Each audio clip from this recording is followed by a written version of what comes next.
नमस्कार, एनटिभी कोहलपुर समाचारमा स्वागत छ। म सदीक्षा शाह र सांकेतिक करणमा हुनुहुन्छ दोबासे रति बस्नेत। अमेरिकी सहयोग एमसीसी सम्झौतामाथि सैद्धान्तिक छलफल हुने भनिएको प्रतिनिधि सभाको आजको बैठक आइतबारलाई सरेको छ। दलहरू अझै पनि सहमतिको लागि प्रयास गरिरहेका छन्। आजको समाचारमा विपन्न नागरिकहरूलाई आवास सुविधा दिने गरी कर्णालीका प्रदेश सरकारले ल्याएको कार्यक्रमको विषय छ। त्यसबाहेक रुस र युक्रेन युद्धको ताजा अवस्थाका बारेमा जानकारी र त्यसले नेपाललाई पार्ने असरको पनि चर्चा गर्नेछौँ। तर सुरुमा प्रमुख समाचार। विपन्न समुदायका लागि घरवास निर्माण गर्ने कर्णाली प्रदेश सरकारको कार्यक्रम। हिमाली क्षेत्रको लागि प्रति परिवार 5 लाख रुपियाँ दिने निर्णय। भौगोलिक रूपमा उच्च स्थानमा रहेको गुल्मीको खादीकोटमा खानेपानी पुग्यो। एक घर एक धारा अन्तर्गत 72 घर लाभान्वित, स्थानीय हर्षित। कञ्चनपुरको लालछाँडी र बेलौरीका कृषकहरू व्यावसायिक च्याउ उत्पादनमा सक्रिय। आमदानीसँगै कृषकहरू रोजगारी प्रदान गर्दै। उत्तर, दक्षिण र पूर्व तिनै दिशाबाट युक्रेनमाथि रुसको सैन्य कारबाही। 137 जनाको मृत्यु। लडाईँमा सहयोग गर्न पश्चिमा देशलाई युक्रेनको आग्रह। र कैलालीको फाप्ला क्रिकेट मैदानलाई अन्तर्राष्ट्रिय स्तरको खेल मैदान बनाउने सरकारको तयारी। काम अघि बढाइएको मन्त्री गहतराजको भनाई।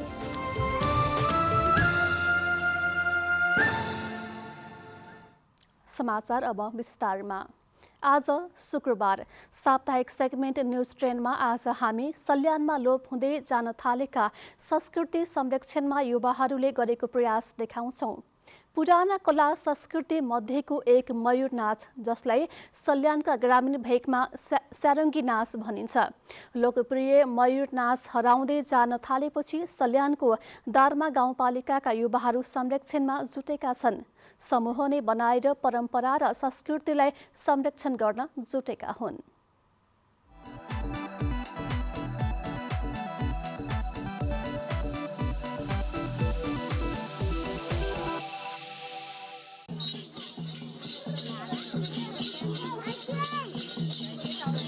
पुरानो कला संस्कृति मध्येको एक मयूर नाच, जसलाई स्यारेङ्गे नाच भनिन्छ। लोकप्रिय मयूर नाच हराउँदै जान थालेपछि सल्यान दार्मा गाउँपालिका 2 खल्टाखुरीका युवाहरू संरक्षणमा जुटेका छन्। युवाहरू समूह गठन गरेरै परम्परा र संस्कृतिलाई संरक्षण गर्न जुटेका हुन्। समूह नै गठन गरी मयूर नाच देखाउँदै आएका युवाहरूले संस्कृति संरक्षणसँगै आम्दानी पनि गरेका छन्। मयूरको प्वाँखलाई पछाडि लगाई नाचिने यो नाचलाई स्थानीय भाषामा गरुवा नाच, स्यारेङ्गे नाच भनिन्छ। गाउँका युवाहरू आपसमा मिलेर बनाएको यस समूहले स्थानीय मेला, पर्व र विभिन्न सङ्घ संस्थाले गर्ने औपचारिक निम्तोमा गएर मयूर नाच देखाउँदै आएको शिव हमालले जानकारी दिनुभयो। लाई जोगाइ राख्नको लागि पुरानो नाच हो यो। अहिले लोप हुने उसमा पनि छ। विशेष गरी सल्यानको धेरै ठाउँमा चाहिँ यो नाचिँदैन, तर रुकुममा विशेष गरी रुकुममा यो बढी नाचिन्छ र सल्यानमा थोरै ठाउँमा चाहिँ यो नाच हुन्छ। र विशेष हामीले 2058 सालदेखि यसलाई निरन्तरता दिँदै आएका छौँ। गाउँपालिकाभित्र रहेका परम्परागत लोक संस्कृति जगेर नगर्ने उद्देश्यले दार्मा गाउँपालिकामा मौलिक कला संस्कृति समूह गठन गरिएको छ। नयाँ पुस्तामा लोक संस्कृति हस्तान्तरण गर्न नीति कार्यक्रममा बजेटको समेत व्यवस्था गरिएको गाउँपालिका अध्यक्ष निमबहादुर केसी अरुणले जानकारी दिनुभयो। दार्मा गाउँपालिकामा विविध खालका लोक संस्कृतिहरू, जनसंस्कृतिहरू छन्। यसलाई बढावा दिनका लागि दार्मा मौलिक कला सांस्कृतिक मञ्चले पनि आफ्नो गतिविधि अगाडि बढाएको छ र गाउँपालिकाले एउटा बजेटको व्यवस्था गरेर हामीले दार्मा गाउँपालिकामा रहेका स्थानीय लोक संस्कृतिहरूलाई र त्यो लोक संस्कृतिलाई पर्यटनसँग जोड्ने गरी स्थानीय लोक संस्कृतिलाई बचाउनका लागि, संरक्षण सम्वर्धन गर्नका लागि दार्मा गाउँपालिका सल्यानमा मयूर नाचसँगै लहरे, बनगाडी, टप्पा, पैसेरी नाच नाच्ने गरिन्छ। युवाहरूले लोक उन्मुख रहेको मयूर नाच संरक्षणका लागि देखाएको क्रियाशीलता अनुकरणीय छ। प्रत्येक इच्छुक शर्मा, नेपाल टेलिभिजन, सल्यान।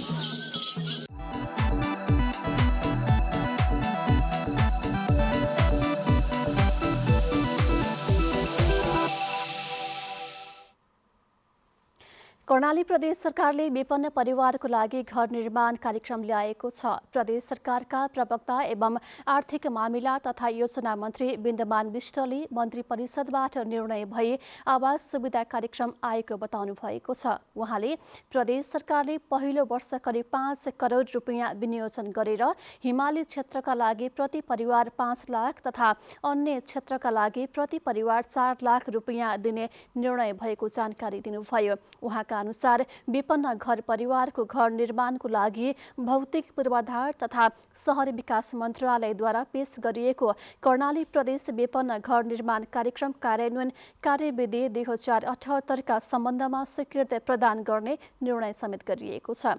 कार्यक्रमबाट जनता आवास तथा बाढी पीडित आवाससँगै एकीकृत बस्ती विकास कार्यक्रमले नछोएका विपन्नहरूको घर निर्माण गरिने उहाँको भनाइरहेको छ।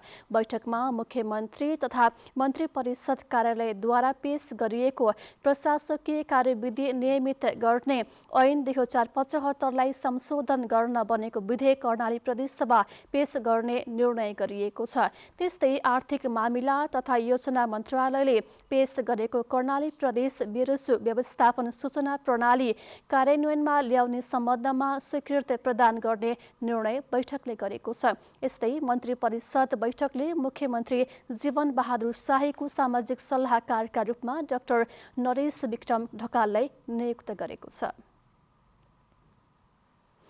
प्रतिनिधि सभाको आजको लागि बोलाएको बैठक पनि स्थगित भएको छ। सरकारको आग्रहमा आजको बैठक आइतबारसम्मको लागि स्थगित गरिएको संसद सचिवालयले जनाएको छ।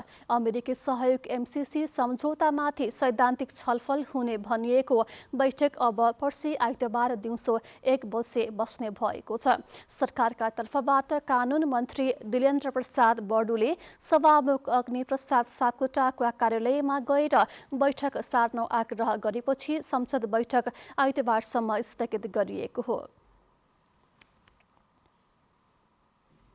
गुल्मी जिल्लाको चन्द्रकोट गाउँपालिकाको सबैभन्दा उच्च स्थानमा रहेको बस्ती हो खादेकोट।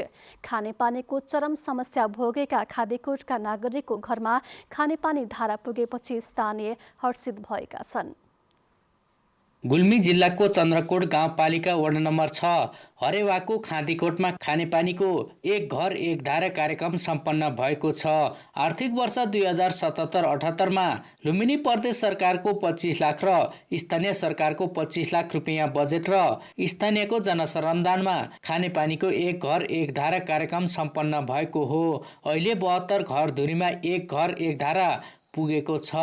भौगोलिक रूपमा निकै उच्च स्थानमा रहेको गाउँमा खानेपानी सहज रूपमा प्राप्त भएपछि स्थानीयहरू हर्षित भएका छन्। यही कुलो कुलोमा आउने बोक्ने अनि खानेपानी त्यसरी लगेर खाइयो। अहिले त घर घरमा ढाडा खसेछ गर्दाखेरि त हामीलाई त धेरै सुविधा भयो पहिलाको लेखी त। हामीलाई त अहिले सजिलो त जति पनि कपडाहरू धुलाउन पनि सजिलो भएछ, पानी डिङ्गा बाछालाई खुलाउन पनि सजिलो भएछ, आफैलाई भरेर दिनभरि काम गरेर त्यहाँ त बेलुकी पानी धारो थापेर फेरि भित्र गाग्री भरे भित्र लगेर खान पाइएछ, सजिलो भएछ नि। खाँदीकोट, मुहान खोला, बेतेनी, फेन्दी खोला खानेपानी आयोजनामा सबैको सहयोगले नै एक घर एक धारा कार्यक्रम सफल रूपमा सम्पन्न गर्न सकेको समितिका अध्यक्ष लीला बहादुर थापाले बताउनुभयो।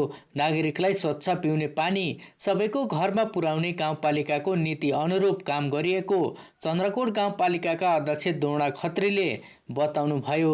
जनप्रतिनिधिबाट आइसकेपछि हाम्रो प्रमुख लक्ष्य भनेको चन्द्रकोट गाउँपालिकाका सबै घरधुरीमा एक घर एक धारा खानेपानी पुर्याउने लक्ष्य नै थियो। चन्द्रकोट गाउँपालिकामा हामीले काम गर्दै गर्दा सबभन्दा बढी हाम्रो लगानी सङ्घीय सरकार प्रदेश सरकारसँग सम्पूर्ण बजेटमा बसेर होला वा आफ्नो बजेटबाट हामी सबभन्दा बढी लगानी खानेपानीमा गरेका छौँ र हामी धेरै जसो काम सम्पन्न गर्ने अवस्थामा छौँ। 3 स्थानका मूलहरूलाई समेट्दै छुट्टा छुट्टै रूपमा 3 वटा बस्तीमा खानेपानी ल्याइएको छ। 3 ठाउँमा 20,000 लिटरका ट्याङ्की निर्माण गरी खानेपानी पुर्याइएको हो। अनिल खत्री, नेपाल टेलिभिजन, लुम्बिनी प्रदेश, गुल्मी। समाचारको क्रम जारी नै छ। अहिलेलाई एकैछिनको विश्राम।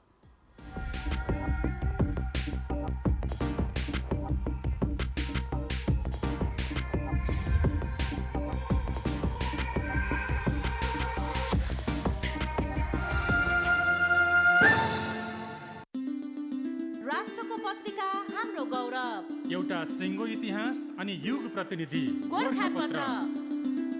अब कोहलपुरबाट पश्चिम क्षेत्रको आफ्नै संस्करण हरेक बिहान तपाईको आँगनमा। लुम्बिनी, कर्णाली र सुदूरपश्चिम प्रदेशका लागि गोरखापत्र संस्थानका प्रकाशनहरूमा वार्षिक ग्राहक विशेष छुट योजना। गोरखापत्र दैनिक रु 3000 मा रु 1500 नगद छुट, साथमा मधुपर्क, युवा मञ्च र मुना मध्ये एक उपहार। नगद छुट नलिएमा द राइजिङ नेपाल र कुनै एक मासिक प्रकाशन एक प्रति उपहार। द राइजिङ नेपाल ग्राहक बनेमा रु 1500 मा रु 500 नगद छुट, साथमा एक प्रति मासिक प्रकाशन। नगद छुट नलिएमा सम्पूर्ण मासिक प्रकाशनहरू उपहार। गोरखापत्र संस्थान, पश्चिम क्षेत्र, कोहलपुर संस्करण प्रकाशन गृह, कोहलपुर, बाँके। Kohalpur, phone number 081 531 622, 98 140 251 674, 98 60 059 947। बुटवल 071 543 376, 98 49 645 306, 98 66 580 325। सुर्खेत 98 49 034 231, 083 590 060 र धनगढी 091 412 043, 98 58 421 801।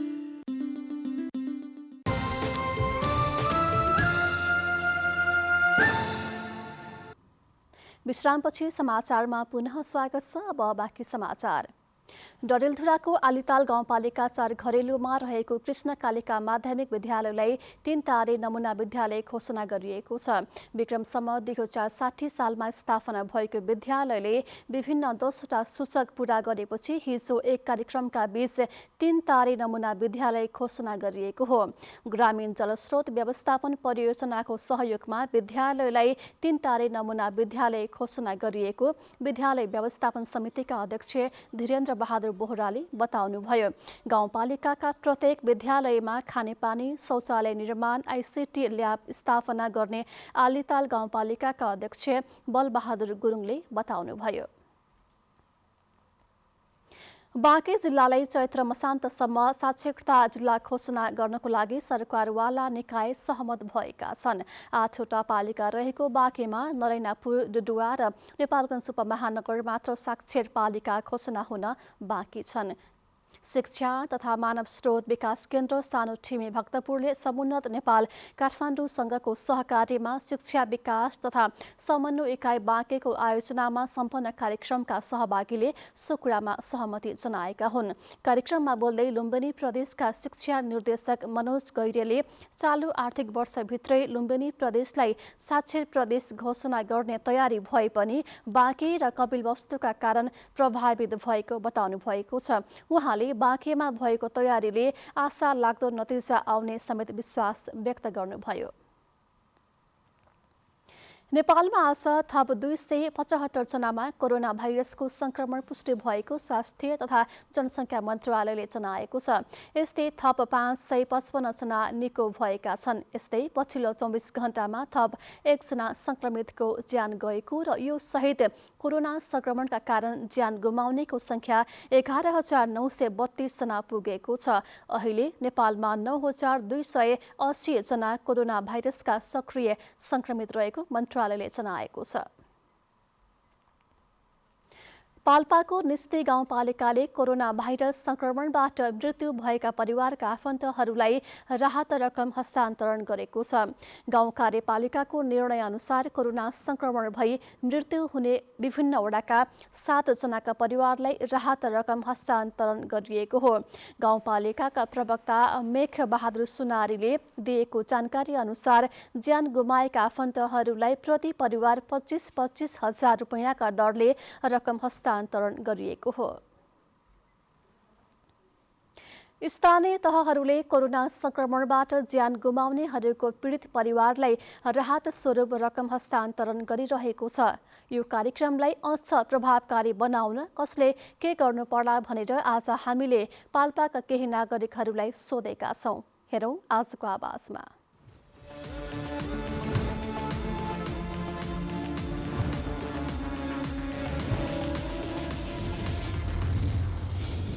त्यसको लागि चाहिँ बेलैमा चाहिँ त्यसको चाहिँ राहतको व्यवस्था हुनु पर्यो र दिनु पर्यो र 6 महिना 1 वर्षपछि दिएर कुनै अर्थ लाग्दैन। लगन पछिको पोते काम छैन। त्यसले गर्दाखेरिमा सरकारले यसलाई चाहिँ छिटोभन्दा छिटो मृतकहरूलाई राहतको व्यवस्था गर्नु पर्यो। अब यो परिवारहरू चाहिँ बडो छटपटीमा अथवा विपत्तिमा परेको बेलामा चाहिँ राज्यले छिटोभन्दा छिटो यसलाई उपलब्ध गराउन सक्यो भने केही भयो भने राहत चाहिँ उहाँहरूले महसुस गर्ने अवस्था हुन्थ्यो। यो छिटो गर्नको निमित्त चाहिँ प्रदेश सरकार मार्फत जाने भनेर चाहिँ भनेको छ सङ्घीय सरकारले भने त्योभन्दा स्थानीय तहमा चाहिँ कति आफ्ना नागरिकहरू चाहिँ यो कोभिडको कारणले चाहिँ मृत्यु भयो भन्ने कुरा उहाँहरूसँग प्रष्ट डाटा छ। त्यो डाटा अनुसार चाहिँ उहाँहरूलाई दियो त्यो जिम्मेवारी भने त्यो राम्रोसँग चाहिँ छिटोभन्दा छिटो पनि पुग्न सक्छ र राम्रोसँग र व्यवस्थित ढङ्गले त्यो चाहिँ वितरण हुने प्रक्रियामा पनि जान्छ भन्ने मलाई लाग्छ। छिटोभन्दा छिटो राहत कोरोना पीडितसम्म पुगोस्। यो सायद जुनसुकै निकायलाई भनेर हुन्छ कि स्थानीय सरकारलाई भनेर हुन्छ, त्यहाँ केन्द्र सरकारलाई भनेर हुन्छ। बिरामीको हातमा छिटोभन्दा छिटो पुग्यो भने राहतको महत्त्व हुन्छ। बिरामी बितेको 1 वर्षपछि हातको बिरामीको हातमा पुगेर त्यो काम लागेन। त्यो घर परिवारले पनि त्यो खर्च गरिसकेको हुन्छ। त्यो चाहिएको बेलामा पैसा नपाएपछि तिनीहरू आफूलाई पीडित हुन्छन्। त्यो एकजना ठाउँबाट पैसा आउने अर्को ठाउँमा सदुपयोग हुनुभन्दा बिरामीलाई छिटोभन्दा छिटो हातमा पर्यो भने राम्रो हुन्छ। यसबाट जुन राज्यबाट पाउनु पर्ने चाहिँ राहतको अवस्था हो, यदा कदा चाहिँ ती राहत चाहिँ भनौँ पीडित परिवारहरू हुन् तिनीहरूले चाहिँ पाउन नसकिरहेको अवस्था देखिन्छ। यसमा के भने जुन निकायले लगत सङ्कलन गर्नुपर्ने हो, जुन निकायले समयमा काम गरेर निकासा दिनुपर्ने हो त्यो समयमा दिनुपर्छ। प्रत्येक जुन ठाउँमा छ त्यसले आफूले गर्ने पर्ने काम गर्यो भने चाहिँ स्वाभाविक रूपमा चाहिँ पीडितले पाउन सक्छ। सबभन्दा बढी चाहिँ ध्यान चाहिँ स्थानीय निकायको हुनु पर्यो। स्थानीय निकायका जनप्रतिनिधिहरू अलिकति राजनीतिक आग्रह र पूर्वाग्रहबाट चाहिँ मुक्त हुनु पर्यो।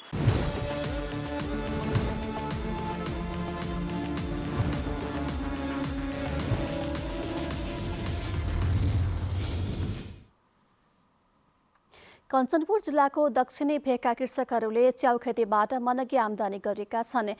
कम लगानीमा बढी फाइदा लिन सकिने भएपछि लालझाडी र बेलौरीका कृषकहरू व्यावसायिक च्याउ उत्पादनमा सक्रिय भएका हुन्। राम्रो मुनाफा, किसानको आर्थिक अवस्था राम्रो सुध्रिन्छ। त्यसैले जसले चाहिँ यो खेतीको अलिकति पाइसकेका छ फाइदा उसले यो खेतीलाई छोड्दैन। लालझाडी गाउँपालिका 3 बल्मी र बेलौरी नगरपालिका 3 पडाउका धेरैजसो कृषकहरूले टनेल निर्माण गरेर व्यावसायिक च्याउ खेती सुरु गरेका छन्। सानो क्षेत्रफलमा उत्पादन गर्न सकिने भएका कारण अन्य खेतीबालीभन्दा च्याउ खेती सजिलो र आम्दानीका हिसाबले पनि फाइदाजनक रहेको कृषकहरूको भनाइ रहेको छ। हामीलाई एकदम ठिक लाग्यो किनकि तपाईको सानो उसमा पनि जग्गामा पनि तपाईले चाहिँ मनगी आम्दानी लिन सकिने भयो। च्याउ उत्पादनमा स्थानीय तह, प्रदेश सरकार र विभिन्न सङ्घ संस्थाहरूको अनुदान र प्राविधिक सहयोग भएपछि कृषकहरूलाई थप हौसला मिलेको छ। च्याउ खेती गर्ने कृषकहरूलाई एनएनएसडब्ल्यूले अनुदान उपलब्ध गराएको छ भने स्थानीय पालिकाहरू र कृषि ज्ञान केन्द्रले समेत आर्थिक र प्राविधिक सहयोग उपलब्ध गराउँदै आएको छ। कृषि ज्ञान केन्द्र कञ्चनपुरका कार्यालय प्रमुख तिलबहादुर विष्टले कृषकहरूलाई आत्मनिर्भर बनाउन र आर्थिक उपार्जनका लागि आर्थिक र प्राविधिक सहयोग गर्दै आइरहेको बताउनु भएको छ। जोसँग अब कम जमिन छ, उसले थोरै जमिन भएको मान्छेले पनि तपाईको च्याउको लागि अब टनेल बनाएर त्यसरी गरिरहेका छन्। कतिपय घरमै पनि कोठामै पनि त्यसरी उत्पादन गरिरहेको अवस्था हो। जोसँग ल्यान्डलेस फार्मरहरूको लागि यो चाहिँ एकदमै उपयुक्त चाहिँ यो खेती हो जस्तो लाग्छ। पछिल्लो समयमा कञ्चनपुर जिल्लामा च्याउ उत्पादनको अवस्था राम्रो रहेको र कृषकहरूले राम्रो आयोजन गर्नका साथै रोजगारीका अवसर सिर्जना भएको उहाँको भनाइ रहेको छ। समयमै मलखात र बिउको उपलब्धता हुन सके नेपाली उत्पादनले नै बजारमा थान्न सक्ने कृषकहरूको भनाइ रहेको छ। रामसिंह टौन्ना, नेपाल टेलिभिजन, सुदूरपश्चिम प्रदेश, कञ्चनपुर। समाचारको क्रम जारी नै छ, एकैछिनको विश्राम।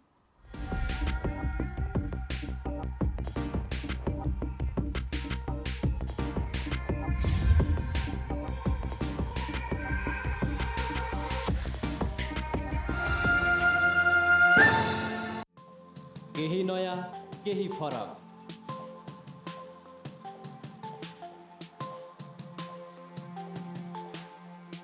राष्ट्रिय सञ्चारको मेरुदण्ड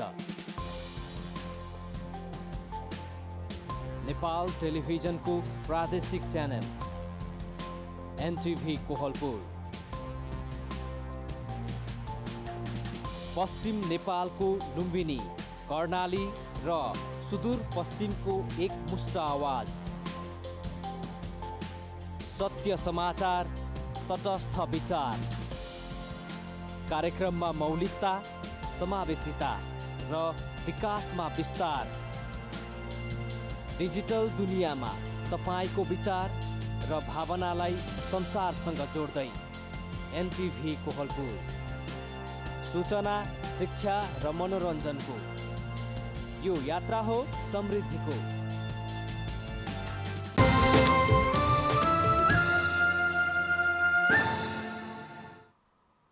तपाईँ एनटिभी कोहलपुर हेर्दै हुनुहुन्छ। अब बाँकी समाचार।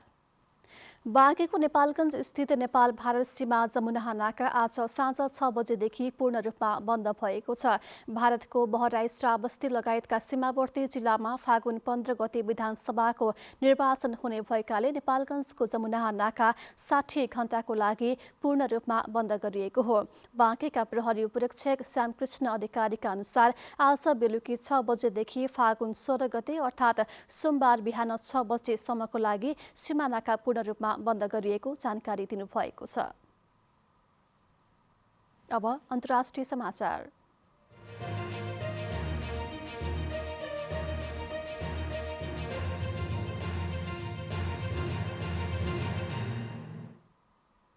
रुसले युक्रेनमाथि उत्तर, पूर्व र दक्षिण तिनै दिशाबाट पूर्ण क्षमताको सैन्य कारबाही गरेको छ।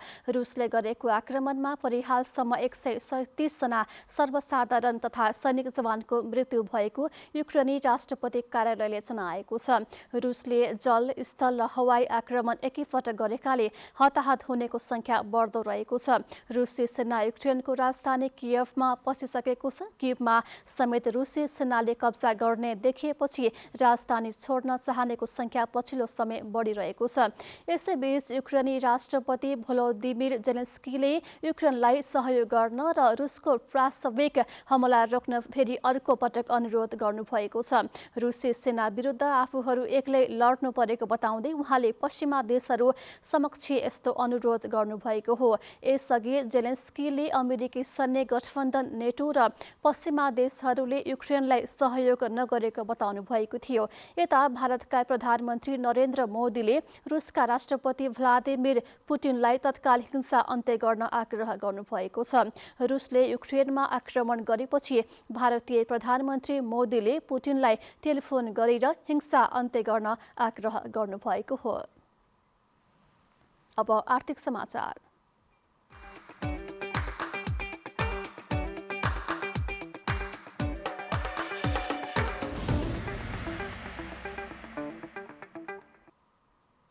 रुस युक्रेन बीच सुरु भएको युद्धको सिधा असर नेपालमा पनि पर्ने देखिएको छ। दुई देशबीचको युद्धले विश्वको अर्थतन्त्रमा ठूलो प्रभाव पार्ने र त्यसको असर नेपालमा पनि देखिने विज्ञहरूले बताएका छन्। अन्तर्राष्ट्रिय बजारमा तेलको भाव 8 वर्ष यताकै उच्च बिन्दुमा पुगेको छ। युद्ध बढ्दै जाँदा अन्तर्राष्ट्रिय बजारमा पेट्रोलियम पदार्थको भाव अझै बढ्न सक्ने र नेपालमा पनि महँगो हुने भएको छ। यो सँगै नेपालमा ढुवानी र आपूर्तिमा समस्या निम्तिने पूर्व अर्थ सचिव युवराज बुसालले बताउनुभयो। पेट्रोल, डिजेल, मट्टीतेल, ग्यास लगायतको भाव बढेपछि यसले नेपाली भान्साघरमा प्रत्यक्ष प्रभाव पार्ने उहाँको भनाइरहेको छ। त्यस्तै रुस र युक्रेनसँग नेपालको आयात निर्यात प्रभावित हुन सक्ने पनि देखिएको छ। नेपालले रुस र युक्रेनबाट केराउ, पाम आयल, सोयाबिन, सनफ्लावर तथा तोरीको तेल लगायत वस्तु आयात गर्ने गर्दछ। अब खेलकुद समाचार।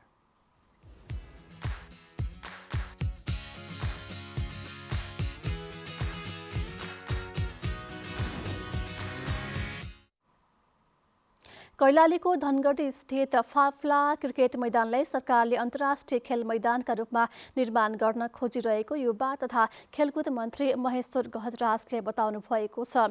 मन्त्री गहतराजले आज कैलालीको धनगढीमा रहेको फाफ्ला क्रिकेट मैदानको अवलोकन गर्दै यस्तो कुरा बताउनु भएको हो। मन्त्री परिषदबाट भएको निर्णय अनुसार मन्त्रालयले कागजी काम कारबाही अघि बढाइसकेको उहाँले बताउनु भएको छ। उहाँले यो खेल मैदान निर्माणमा 3 तहका सरकारको समन्वय र यसमा जनताको पनि सहभागिता गराइने भएकोले समयमै ड्रिम फाफला पूरा हुने विश्वास व्यक्त गर्नुभयो। सरकारले फाफलालाई ड्रिम प्रोजेक्टका रूपमा लिएर काम गरिरहेको भन्दै खेलकुद मन्त्री गहतराजले यसले समग्र सुदूरपश्चिम प्रदेशको आर्थिक सामाजिक क्षेत्रमा सकारात्मक परिवर्तन ल्याउन मद्दत पुग्ने पनि विश्वास व्यक्त गर्नुभयो। यहाँहरू सबैलाई सुदूरपश्चिमवासीलाई एउटा म गर्वका साथ खुसीका साथ भन्न चाहन्छु। नेपालको खेलकुद पूर्वाधार निर्माणको सन्दर्भमा एउटा राष्ट्रिय गौरवको आयोजनाको रूपमा र सिङ्गो सुदूरपश्चिमको सामाजिक आर्थिक जीवनमा ठुलो परिवर्तन गर्ने एउटा योजनाको रूपमा ड्रिम प्रोजेक्टको रूपमा फाप्ला अन्तर्राष्ट्रिय क्रिकेट रङ्गशाला तथा खेल ग्राउन्डको रूपमा जुन विकास गर्ने लक्ष्य हामी लिएका छौँ। अब मौसम।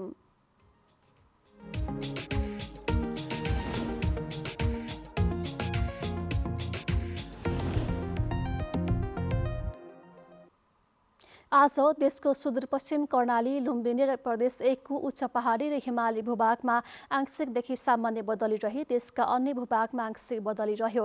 यस्तै आज राति पनि सुदूरपश्चिम कर्णाली, गण्डकी, बागमती र प्रदेश 1 का थोरै स्थानहरूमा मेघगर्जन र चट्याङसहित हल्का वर्षाको सम्भावना रहेको छ। अब मौसम सम्बन्धी थप विवरण।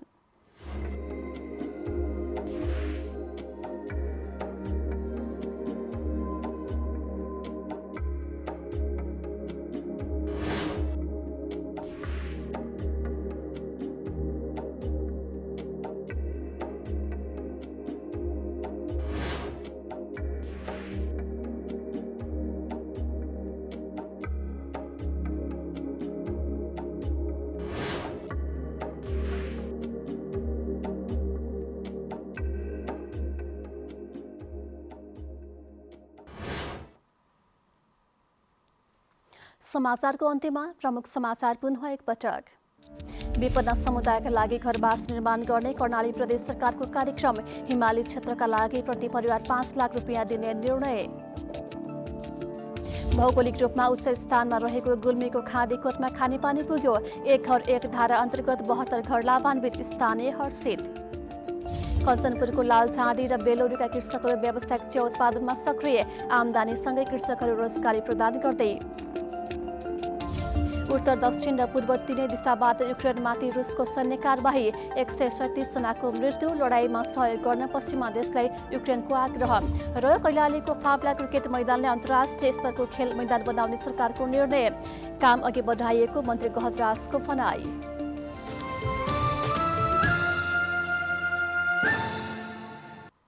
हवस् त, अहिलेलाई समाचारको सिलसिला यति नै। बिदा दिनुहोस्। नमस्कार।